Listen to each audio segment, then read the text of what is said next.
கேட்காத ஓசைகள், இதில் தாண்டாத வார்த்தைகள், இமையாடாத பார்வைகள், இவை நான் கொண்ட மாற்றங்கள்.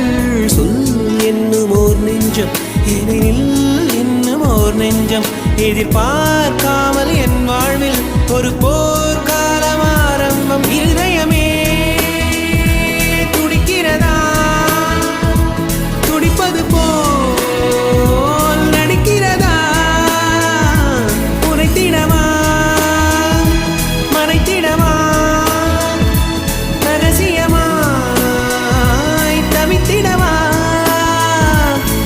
ஒரு பெண்ணின் நினைவென்ன செய்யும், என்னை கத்தி இல்லாமல் கொய்யும், இதில் மீளவ